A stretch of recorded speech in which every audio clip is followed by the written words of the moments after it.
Now, this, of course, comes from Buddhism. So we're touching in here to several different religious traditions which express themselves through words. So, right view is one of the wisdom practices from the Buddhist Eightfold Path. So, when he talked about shoes, and here's just another side comment. What do words do? They separate, divide, and categorize. We made them up.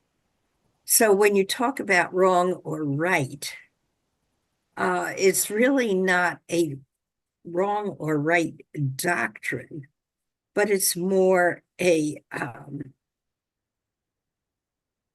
certain views at specific times, because this is not static, this is dynamic.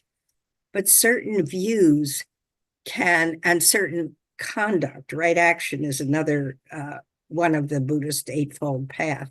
Certain conduct can lead to the end of suffering, human created suffering.